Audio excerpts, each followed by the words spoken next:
महागठबंधन, अटूट है बीजेपी की डोर। गठबंधन के अपने ही तार नहीं बैठ पा रहे फिट, आपस में ही हो रही किटकिट। कभी गठबंधन और मायावती में तकरार, तो कभी ओवैसी और केजरीवाल में हो रही रार। अगले साल लोकसभा चुनाव है और अपने आप को गठबंधन का सबसे बड़ा महारथी कहने वाले लोगों के घरों में रिश्तों का ताला लगा हुआ है। केजरीवाल, नीतीश कुमार, मायावती, ओवैसी जैसे कद्दावर नेता कभी एक साथ होकर मोदी के खिलाफ इंकलाब बोलते नजर आते थे, लेकिन अब ये बात बीते दिनों की बात हो गई है, क्योंकि महागठबंधन के नेता आपस के ही अपने नेताओं में दोस्ती नहीं कर पा रहे। जिस भी गठबंधन के नेता को मौका मिलता है वो दूसरे नेता की टांग खींचने लगता है। अब मायावती को ही ले लीजिए, जिस संसद भवन पर पूरा विपक्ष विरोध कर रहा था, उसी संसद भवन का मायावती ने समर्थन करते हुए कह दिया कि संसद का निर्माण सरकार ने किया है तो उसे इसका पूरा हक है कि वो उद्घाटन भी करे।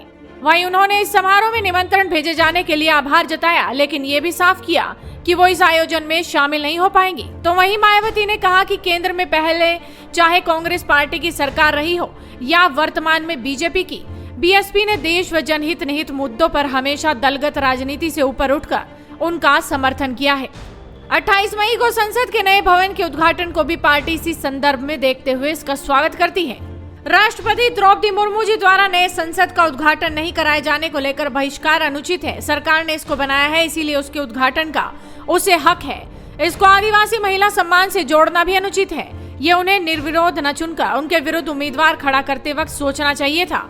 और इसी गठबंधन के अंदर एक विरोध स्वर और उठा, जिसमें केजरीवाल की खिलाफत महागठबंधन के बड़े नेता और मुस्लिम समुदाय के बड़े समर्थक असदुद्दीन ओवैसी ने करते हुए कहा कि वो केंद्रीय अध्यादेश के खिलाफ लड़ाई में दिल्ली के मुख्यमंत्री अरविंद केजरीवाल का समर्थन नहीं करेंगे।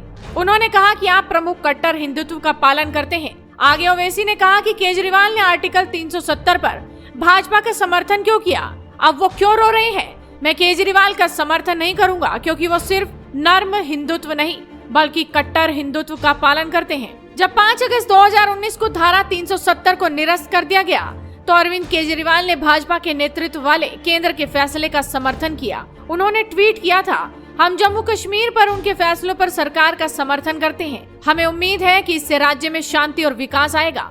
यानी इस वक्त महागठबंधन के कई बड़े नेता एक दूसरे से अलग थलग विचार रखते नजर आ रहे हैं।